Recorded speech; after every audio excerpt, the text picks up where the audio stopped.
Hello everyone, नमस्कार। आज है 16 सितंबर और आज के इस क्लास में हम 16 सितंबर के साथ साथ कल यानी कि 15 सितंबर के इंपॉर्टेंट करंट अफेयर के क्वेश्चंस का डिस्कशन करने जा रहे हैं। क्योंकि कल मैंने ब्रेक लिया था, कल यानी कि मंडे की आपकी क्लास नहीं हो पाई थी। इसके पहले प्रीवियस क्लास में हमने देखा था कि इथियोपिया में अफ्रीका महाद्वीप की सबसे बड़ी जल विद्युत परियोजना का उद्घाटन किया गया। नेशनल स्टॉक एक्सचेंज के अध्यक्ष श्रीनिवास एजेंती बनाए गए हैं। टाइम मैगजीन के द्वारा किड ऑफ द ईयर 2025 चुना गया है तेजस्वी मनोज को। जोनास गहर स्ट्रॉयर ये नॉर्वे के नए प्रधानमंत्री बनाए गए हैं। डिफरेंट बट नो लेस किताब लिखी अनुपम खेर ने। अभी हाल ही में आईसीसी ने विल टू विन कैंपेन की शुरुआत करी है। इस साल महिलाओं का ICC world cup Bharat host करने जा रहा है। दुनिया की पहली डिजिटल आदिवासी विश्वविद्यालय नाम है आदि संस्कृति लॉन्च किया गया दिल्ली में। ब्राजील के पूर्व राष्ट्रपति जेयर बोल्सोनारो को 27 वर्ष से अधिक की कारावास की सजा सुनाई गई है। आईआईएम अहमदाबाद ने भारत के बाहर अपना पहला कैंपस ओपन किया दुबई में। महाराष्ट्र के राज्यपाल का एडिशनल चार्ज संभाला है गुजरात के राज्यपाल आचार्य देवव्रत ने।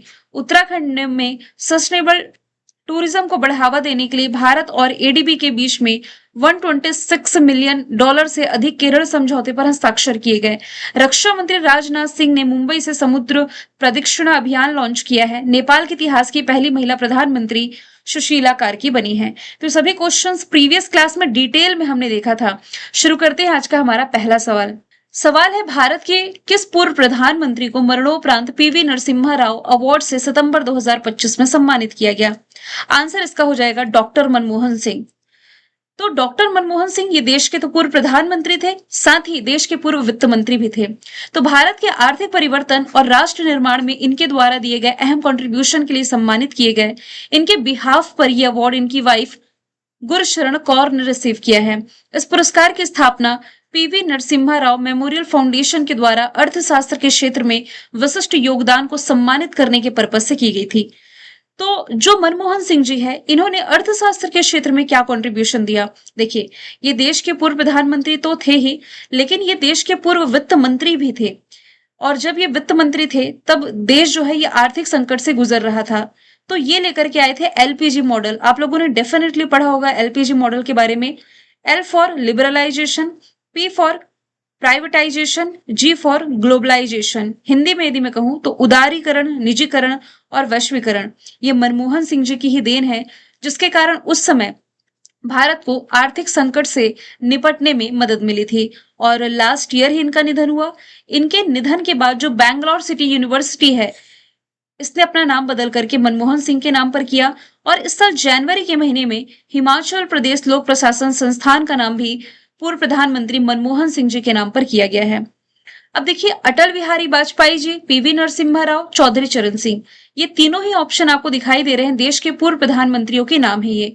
इनसे कुछ स्टैटिक जीके के फैक्ट हम रिलेट कर लेते हैं। जैसे चौधरी चरण सिंह जी के सम्मान में 23 दिसंबर का जो दिन है ये हम मनाते हैं राष्ट्रीय किसान दिवस के रूप में। ऑप्शन बी लिखा हुआ है पीवी नरसिम्हा राव। पीवी नरसिम्हा राव जी की जब सरकार थी ना, तब ये लेकर के आई थी लुक ईस्ट पॉलिसी, यानी कि पूर्व की ओर देखो। भारत के जो पूर्व की तरफ स्थित देश है, इनकी तरफ देखने के पर्पज से। लेकिन जब एनडीए की सरकार आई, जब प्रधानमंत्री नरेंद्र मोदी सत्ता में आए, तब इनका कहना था कि भाई पूर्व के देशों की तरफ सिर्फ देखना बस नहीं, इनके साथ काम भी करना है। तब ये लेकर के आए थे एक्ट ईस्ट पॉलिसी। दोनों ही आप लोगों ने डेफिनेटली पढ़ी होगी। अटल बिहारी वाजपेयी जी, जिन्होंने लाल कृष्ण आडवाणी के साथ मिलकर के भारतीय जनता पार्टी की स्थापना करी थी, और इनका भी निधन हुआ है। मतलब इनका निधन हुए तो लगभग 7 साल हो चुके हैं। ये देश के पूर्व प्रधानमंत्री थे। अक्सर एग्जाम में पूछा जाता है कि सुशासन दिवस किसके सम्मान में मनाया जाता है, तो अटल बिहारी वाजपेयी जी के सम्मान में। कब? तो 25 दिसंबर को ये मनाया जाता है। यहां से हमने स्टैटिक फैक्ट देखे देश के पूर्व प्रधानमंत्रियों से रिलेटेड। क्वेश्चन अवार्ड का है, तो एक बार बीते 6 महीने में जो इंपॉर्टेंट अवार्ड हमने पढ़े हैं इसका डिस्कशन कर लेते हैं। प्रोफेसर के गोकाक अवार्ड आनंद पाटिल को मिला है। इसके अलावा अदानी इंटरनेशनल स्कूल के छात्र अहान रितेश प्रजापति को crest gold award, PATA gold award tourism के क्षेत्र में केरला को, PEN translate award Gitanjali Shri को, कलिंगा रत्न अवार्ड 2024 का केंद्रीय मंत्री धर्मेंद्र प्रधान को, पेन प्रिंटर अवार्ड है लीला अबुलेला के नाम, चिंता रविंद्रन अवार्ड शरण कुमार लिम्बाले को, रशिया का दोस्तोवस्की अवार्ड है जावेद अख्तर के नाम, फ्रेंड डॉरिंगटन सेन मास्टर पुरस्कार पाने वाले पहले भारतीय सुदर्शन पटनायक है। सरस्वती सम्मान भद्रेश दास, ज्ञानपीठ अवार्ड विनोद शुक्ल, एबल प्राइज मशाकी कासीवारा, स्टॉकहोम पुरस्कार गुंटर लोशल, संगीता कलानिधि सम्मान आर के रामकुमार, प्रिजर पुरस्कार लियूज याकुन, प्रवासी भारतीय सम्मान अनवर खुर्शीद, लता दीनानाथ मंगेशकर अवार्ड 2025 का कुमार मंगलम बिरला के नाम। कोविड-19 के दौरान किए गए परोपकारी कार्यों के लिए ह्यूमैनिटेरियन अवार्ड से सोनू सूद नवाजे गए। इस साल का वर्ल्ड फूड अवार्ड जीता है ब्राजील की मारिएंगला हंगरिया ने। और मैं आपको ये भी बता दूं, आज क्लास की ड्यूरेशन थोड़ी सी लंबी क्योंकि 2 दिन का डेटा हम यहाँ से कवर कर रहे हैं। सवाल दूसरा है, किस देश ने भ्रष्टाचार से लड़ने के लिए डीएलए नाम का दुनिया का पहला एआई जनित मंत्री नियुक्त किया? अभी तक हमने एआई का शेफ देखा, एआई की टीचर देखी, अब देखिए एआई जनित मंत्री भी बन गया। बिल्कुल बना है। कहां पर? अल्बानिया में। ऑप्शन बी इसका राइट आंसर है। तो अल्बानिया की सरकार ने एक एआई मंत्री को अपनी कैबिनेट में शामिल किया जिसका नाम है डीएला। खास बात यह है कि डीएला कोई इंसान नहीं है बल्कि एआई से बना वर्चुअल बॉट है। हालांकि इसका काम है सरकारी पब्लिक प्रोक्योरमेंट को संभालना। इस प्रक्रिया में भ्रष्टाचार यानी कि करप्शन और रिश्वतखोरी को कम करना शामिल है। हालांकि सरकार ने यह स्पष्ट नहीं किया है कि किसी ने इसे यदि हैक कर लिया तो उसे कैसे निपटा जाएगा। फिलहाल हम पढ़ रहे हैं दुनिया का पहला एआई जनित मंत्री जो कि नियुक्त किया है अल्बानिया ने। अल्बानिया यूरोप के मैप में कुछ यहाँ पर इसकी लोकेशन देख सकते हैं। मेडिटेरियन सी से सीमा साझा करता हुआ देश। Capital Tirana, currency lek, official language अल्बानियाई, यूरोप महाद्वीप का पार्ट है। प्रधानमंत्री एडी रमा है। देखिए एआई का मैंने डिस्कशन किया। अभी एआई टीचर यदि हम देखें भारत में, एआई टीचर केरल की राजधानी तिरुवनंतपुरम में लॉन्च की गई थी। नाम है आइरिस। ओडिशा सरकार ने एक एआई न्यूज एंकर लॉन्च की थी। इसका नाम था लीसा। ठीक है। एआई शेफ भी हम देखेंगे जो कि दुबई में काम कर रहा है। करंट अफेयर में अभी दुबई का डिस्कशन आने जा रहा है। यहां से मैं अदर ऑप्शन की बात करूं तो डेनमार्क, देखिए यहां पर करप्शन लिखा हुआ है ना, भ्रष्टाचार को रोकने के लिए इस एआई मंत्री का नियुक्ति की गई है। तो करप्शन इंडेक्स में डेनमार्क टॉप पर है, यानी कि ऐसा देश जहां करप्शन सबसे कम है। करप्शन इंडेक्स में भारत 96 प्लेस पर है। जापान के साथ भारत अपने नेक्स्ट मून मिशन पर काम करने जा रहा है। जापान की स्पेस एजेंसी का नाम हो जाएगा जेक्सा और भारत की जो पहली बुलेट ट्रेन है अहमदाबाद से मुंबई के बीच चलने जा रही है जापान के ही सहयोग से। 16 वर्ष से कम उम्र के बच्चों के लिए सोशल मीडिया का उपयोग बैन किया है ऑस्ट्रेलिया ने। अब देखिए इस क्वेश्चन पर एक बार फिर से नजर डालिए, क्योंकि इसलिए मैं कह रही हूं जिन स्टूडेंट ने इस साल बीपीएससी के एग्जाम दिए हैं वो ये बात जरूर नोटिस कर पाए होंगे कि अभी तक के इतिहास में बीपीएससी ने इतना टफ करंट अफेयर कभी नहीं पूछा है। ये थोड़ा यूपीएससी लेवल तक ले गया है, क्योंकि करंट अफेयर के लगभग 20 से 30 क्वेश्चन यदि पूछता था बीपीएससी तो हर साल पूरे के पूरे इजी रहते थे, मतलब स्टेटमेंट बेस नहीं होते थे। इस बार इसने पूरा चेंज कर दिया पैटर्न। लेकिन तभी भी मैंने प्रूफ के साथ टेलीग्राम और इंस्टाग्राम पर शेयर किया कि पूरे के पूरे 13 करंट अफेयर के क्वेश्चंस आपके बीपीएससी में फंसे हैं जो डेली करंट अफेयर की क्लास में हमने डिस्कस किए हैं। और जो स्टूडेंट डेली पढ़ते हैं, नोट्स बनाते हैं, उन्हें डेफिनेटली इसका फायदा मिला होगा। और इसलिए मैं कह भी रही हूँ आप लोगों को कि स्टेटमेंट बेस्ड मैं आप लोगों को क्वेश्चन पढ़ाऊंगी। जैसे कि इसे ही हम स्टेटमेंट बेस्ड क्वेश्चन बनाते हैं कि मान लीजिए पूछा जाए कि दुनिया का पहला एआई मंत्री किसने नियुक्त किया, तो एक तो अल्बानिया, एक ऑप्शन में ये बन जाता है। दूसरा इसका नाम क्या है, तो ये डेला है। काम क्या है, तो भ्रष्टाचार को रोकने के लिए। तो स्टेटमेंट आप खुद ही बनाए करना कि क्वेश्चन का पैटर्न कुछ भी हो सकता है, किसी भी तरीके से ये पूछ सकता है। सवाल तीसरा है, किस राज्य में भारत का सबसे बड़ा हरित अमोनिया प्रोजेक्ट विकसित किया जाएगा, तो ये विकसित किया जाएगा ओडिशा में। ऑप्शन नंबर 20 का राइट आंसर है। भारत की सबसे बड़ी हरित अमोनिया परियोजना ओडिशा में विकसित की जानी है, जहां ACME यानी कि एक्मे ग्रुप ये कंपनी का नाम है और IHI कॉरपोरेशन ये ओडिशा के गोपालपुर में एक बड़ा प्लांट स्थापित करने जा रहे हैं। यहाँ पर जो टर्म लिखा हुआ है हरित अमोनिया यानी कि ग्रीन अमोनिया, एक ऐसा पहल आप कह सकते हैं जिसमें कि जो रिन्यूएबल एनर्जी सोर्सेस होते हैं ना, नवीकरणीय ऊर्जा स्रोत, जिसमें कि आपका सोलर एनर्जी हो गया, जिसमें कि आपका विंड एनर्जी हो गया, तो रिन्यूएबल एनर्जी सोर्सेस जो होते हैं इसका उपयोग करके कार्बन मुक्त प्रक्रिया के माध्यम से जो अमोनिया है इसका उत्पादन किया जाता है।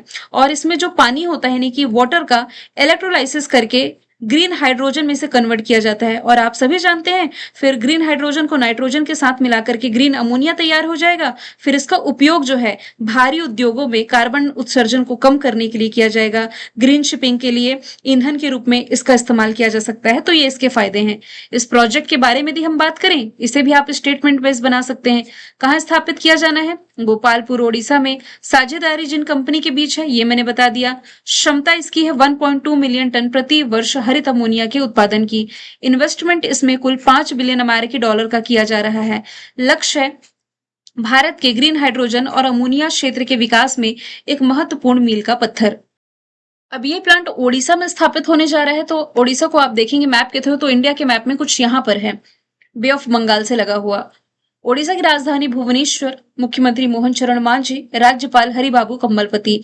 नेशनल पार्क में भीतरकनिका सिमलीपाल है। झील में चिल्का झील। शक्ति श्री योजना की शुरुआत की गई। एक और यात्रा मोबाइल ऐप रथ यात्रा के दौरान शुरू किया गया था।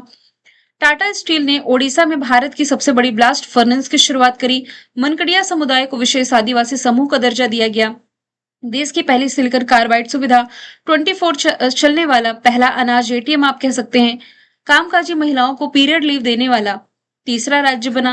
तटीय गांवों को यूनेस्को द्वारा सुनामी रेडी के रूप में मान्यता मिली। जनवरी के महीने में 18वां प्रवासी भारतीय दिवस यहां आयोजित किया गया भुवनेश्वर ओडिशा में। राजकोषीय स्वास्थ्य सूचकांक में ओडिशा सबसे आगे है। सवाल चौथा है, किस शहर से समुद्र प्रदक्षिणा नाम का भारत का पहला महिला त्रिसेवा जल यात्रा अभियान की शुरुआत की गई? क्वेश्चन ऑलरेडी प्रीवियस क्लास में सॉल्व करा चुकी हूँ, इसे हम स्टेटमेंट बेस बनाएंगे। जैसा कि अभी हाल ही में महाराष्ट्र की कैपिटल मुंबई से केंद्रीय रक्षा मंत्री राजनाथ सिंह ने समुद्र प्रदक्षिणा अभियान को वीडियो कॉन्फ्रेंसिंग के माध्यम से रवाना किया। तो पहला फैक्ट, लॉन्च किसने किया है? रक्षा मंत्री राजनाथ सिंह ने। कहां से लॉन्च किया है? मुंबई से। अब ये है क्या? तो ये दुनिया की पहली ऐसी नौकायन परिक्रमा है जिसमें कि जल थल वायु सेना की केवल महिला अधिकारी इसमें शामिल है। 9 महीने का अभियान होगा जिसमें 10 महिला अधिकारी भारतीय सेना द्वारा निर्मित 50 फीट लंबे इंडियन आर्मी सेलिंग वेसल जिसका नाम है त्रिवेणी, इसका भी नाम इंपॉर्टेंट मार्क करें, इसके माध्यम से 26,000 नॉटिकल मील की दूरी तय करने जा रही हैं। सिर्फ महिलाएं हैं, याद रखें। मुंबई में आप ये भी रिलेट कर सकते हैं, पहला अंडर वाटर म्यूजियम में बनने जा रहा है। रिजर्व बैंक ऑफ इंडिया का हेडक्वार्टर यहाँ पर है। 7 टापुओं का शहर मुंबई कहलाता है। National stock exchange, Bombay stock exchange का हेडक्वार्टर यहीं पर है। प्रसिद्ध सिद्धि विनायक मंदिर भी आप इसे मुंबई में पढ़ते हैं। गेटवे ऑफ इंडिया मुंबई में है। इंडिया गेट दिल्ली में है। भावनगर गुजरात में है जहां पर पहला सीएनजी पोर्ट टर्मिनल आपको रिलेट करना है। इंदौर देश की पहली बेगर फ्री सिटी है। क्लीनेस्ट सिटी तो है ही। अभी हाल ही में स्वच्छता वायु सर्वेक्षण में टॉप पर है।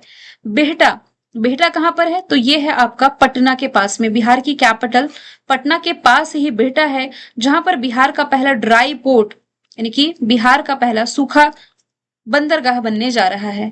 सवाल 5वां है, किस शहर को हाल ही में रामसर वेटलैंड सिटी के रूप में मान्यता दी गई? आंसर इसका हो जाएगा उदयपुर। उदयपुर जिसे झीलों की नगरी कहा जाता है।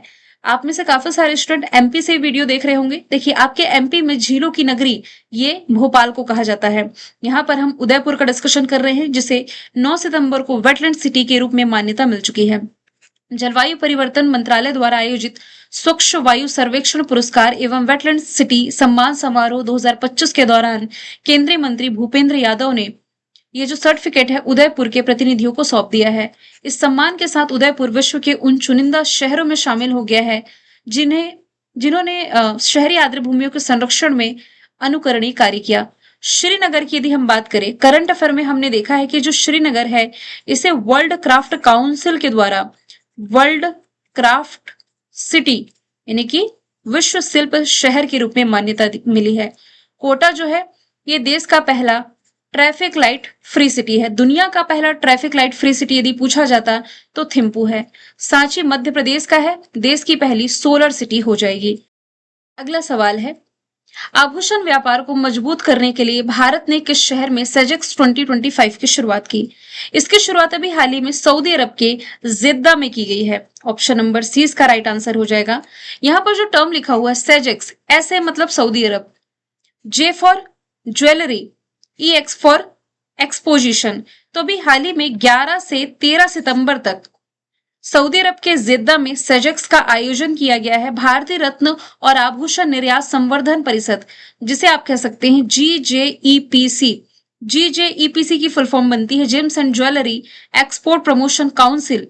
इसने सऊदी अरब आभूषण प्रदर्शनी का शुभारंभ किया जिसका नाम सेजेक्स है। पर्पस क्या है? तो इसका उद्देश्य है भारत सऊदी अरब के बीच द्विपक्षीय व्यापार को बढ़ावा देना और वैश्विक ज्वेलरी के क्षेत्र में भारत की उपस्थिति को मजबूती प्रदान करना।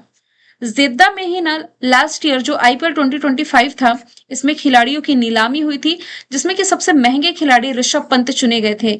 आईपीएल के इतिहास के सबसे महंगे खिलाड़ी 27 करोड़ में लखनऊ सुपर जायंट्स ने इन्हें खरीदा था। बैंकॉक थाईलैंड में इस साल की जो बिम्स्टेक समिट थी, इसका आयोजन किया गया। पटना में देखिए इस साल का खेलो इंडिया यूथ गेम्स का 7वां एडिशन आयोजित किया गया। दुबई में यदि रिलेट करेंगे तो अभी जो एशिया कप चल रहा है पुरुषों का, ये दुबई में आप रिलेट कर सकते हैं। अगला सवाल है, कौन सी ट्रेन हाल ही में भारत की सबसे तेज ट्रेन बन गई है? सबसे तेज गति की ट्रेन बनी है नमो भारत। ऑप्शन डी इसका राइट आंसर है। Delhi Meerut rapid transit system के 55 किलोमीटर लंबे खंड पर 160 किलोमीटर प्रति घंटे की अपनी उच्चतम गति से चलने वाली नमो भारत ट्रेन देश में सबसे तेज ट्रेन बन गई है, सबसे तेज चलने वाली। हालांकि last year ministry of railway ने बिना कोई कारण बताए इसकी गति 160 किलोमीटर प्रति घंटे से घटा करके 130 किलोमीटर प्रति घंटे करने का निर्णय लिया था। बेसिक फैक्ट यदि हम देखें रेलवे से, तो रेलवे किसकी देन है? लाल डलहौजी की देन है। पहली ट्रेन मुंबई से थाने के बीच चलाई गई, पहली मेट्रो चलाई गई कोलकाता में। हालांकि पहली ड्राइवरलेस मेट्रो आप रिलेट करेंगे तो दिल्ली में, और इसके अलावा भारतीय रेलवे का शुभंकर भोलू हाथी है। ये बेसिक फैक्ट हुए। अब करंट के फैक्ट हम देखें तो रेलवे पटरियों के बीच पोर्टेबल सौर पैनल लगाने वाला भारत का पहला शहर वाराणसी बना। प्रधानमंत्री नरेंद्र मोदी ने 10 अगस्त को नागपुर से पुणे के बीच भारत की सबसे लंबी रूट वाली वंदे भारत एक्सप्रेस का उद्घाटन किया।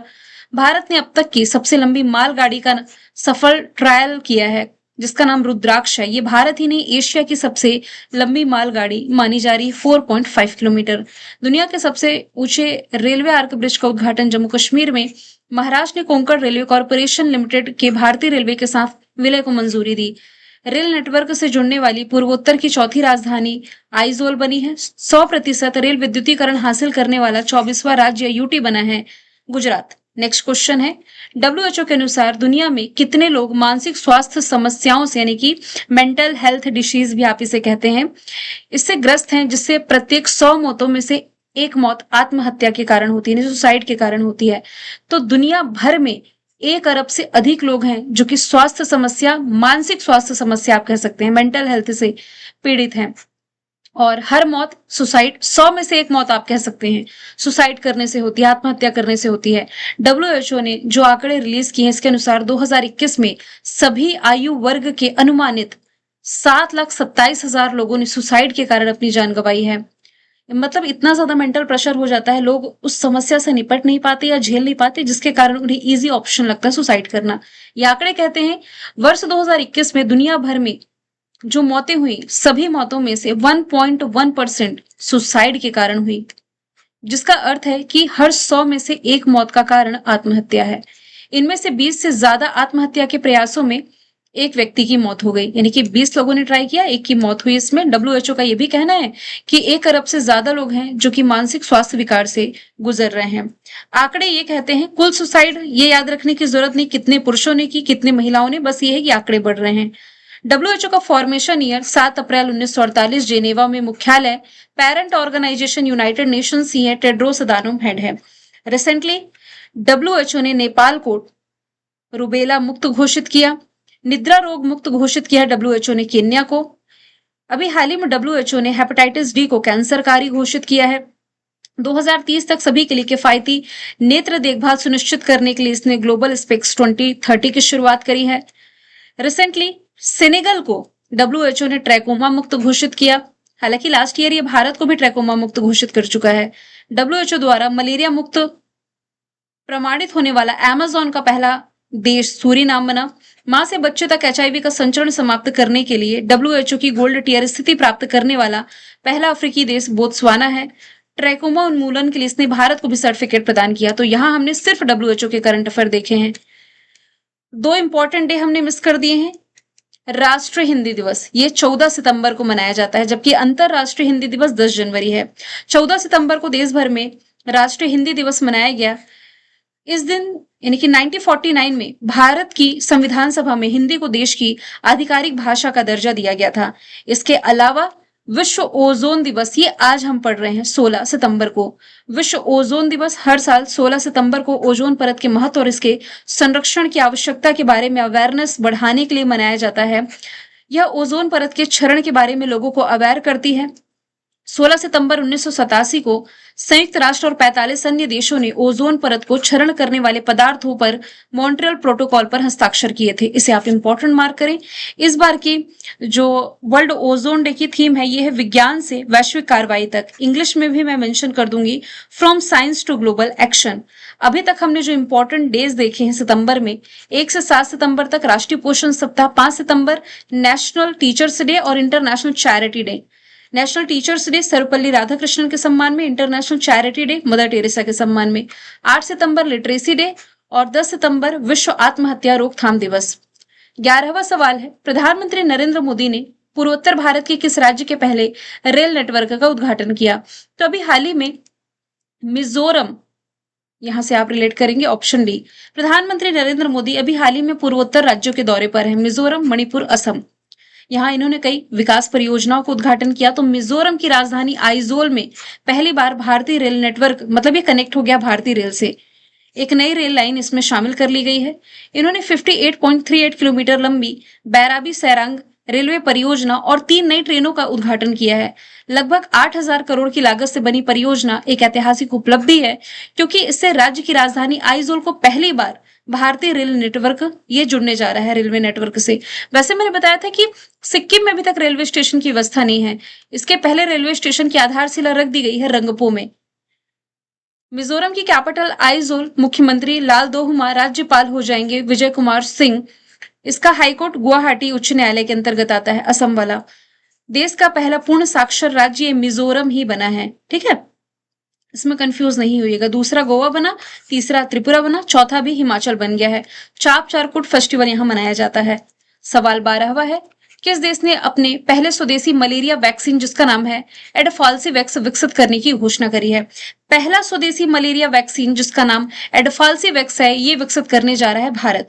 ये वैक्सीन भारत के भारतीय चिकित्सा अनुसंधान परिषद यानी कि आईसीएमआर और Indian council of medical research के तहत भुवनेश्वर के क्षेत्रीय चिकित्सा अनुसंधान केंद्र द्वारा विकसित किया जाएगा।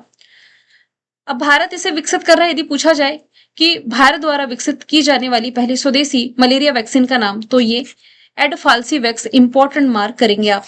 वैक्सीन की बात की जा रही है तो ऑप्शन को भी आप वैक्सीन से ही रिलेट करेंगे। जैसे घाना जो है ना, ये बच्चों के लिए मलेरिया वैक्सीन को मंजूरी देने वाला दुनिया का पहला देश बना था। नाम था R21 matrix M vaccine. Canada plant based दुनिया के पहले कोरोना वैक्सीन को मंजूरी दिया। रशिया ये अपने नागरिकों को मुफ्त में फ्री की कैंसर वैक्सीन देने जा रहा है और जानवरों के लिए पहली कोरोना वैक्सीन भी इसने विकसित करी थी। डीएनए बेस्ड कोरोना वैक्सीन विकसित करने वाला पहला देश अपना है भारत। किस राज्य में वैश्विक आउटरीच के साथ ऐतिहासिक 10वें आयुर्वेद दिवस का आयोजन किया जाएगा? तो 10वां आयुर्वेद दिवस जो कि होस्ट करने जा रहा है गोवा। और करंट अफेयर में मैं आपको बता चुकी हूं कि सरकार के द्वारा राष्ट्रीय आयुर्वेद दिवस ये घोषित किया गया है 23 सितंबर को। इसके पहले धनवंतरी दिवस यानी कि धनतेरस के समय दिवाली के टाइम में मनाया जाता था। गोवा एरिया वाइज भारत का सबसे छोटा राज्य है। राजधानी पणजी, मुख्यमंत्री प्रमोद सावंत, राज्यपाल अशोक गजपति राजू है। ये देश का 25वां क्रम का राज्य बना था 57वें संविधान संशोधन के माध्यम से। पूर्ण कार्यात्मक साक्षरता हासिल करने वाला दूसरा राज्य है, ये हम देख चुके हैं। इसके अलावा यहाँ मनोहर पर्रिकर के नाम पर, मनोहर पर्रिकर जो कि देश के पूर्व रक्षा मंत्री थे, गोवा के पूर्व मुख्यमंत्री भी रहे, इनके नाम पर एक एयरपोर्ट का नाम किया गया है। एयरपोर्ट का नाम क्या है ये आपको बताना है, यानी कि बदला हुआ नाम तो मनोहर पर्रिकर के नाम पर है।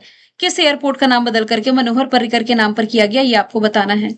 ओडिशा में इस साल का प्रवासी भारतीय सम्मेलन आयोजित किया गया। राजस्थान खेलो इंडिया यूनिवर्सिटी गेम्स का नेक्स्ट एडिशन, 5वां एडिशन होस्ट करने जा रहा है।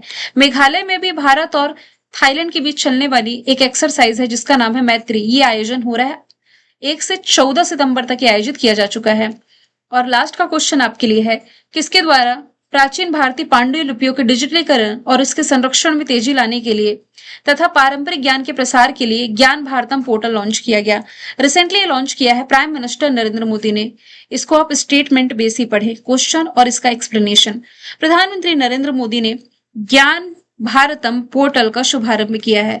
इसका उद्देश्य है भारत की प्राचीन पांडुलिपियों को डिजिटल करना, संरक्षित करना और उन्हें आधुनिक शोध तथा तकनीकी विकास से कनेक्ट करना। निर्मला सीतारमन वित्त मंत्रालय संभाल रही है। फोर्ब्स द्वारा जारी दुनिया की सबसे शक्तिशाली महिलाओं में भारत की तरफ से तो टॉप पर है। ओवरऑल इनका रैंक क्या है ये आपको बताना है। Dharmendra Pradhan the teacher app इन्हीं के द्वारा लॉन्च किया गया। शिक्षा मंत्रालय संभाल रहे हैं। अश्विनी वैष्णव, देखिए केंद्रीय मंत्री जो अश्विनी वैष्णव है हमारा आईटी मिनिस्ट्री देख रहे हैं। इसके साथ ही देश की पहली स्वदेश निर्मित चिप है, नाम है विक्रम, दिल्ली से लॉन्च की गई। इन्हीं के द्वारा प्राइम मिनिस्टर नरेंद्र मोदी जी को सौंपी गई थी।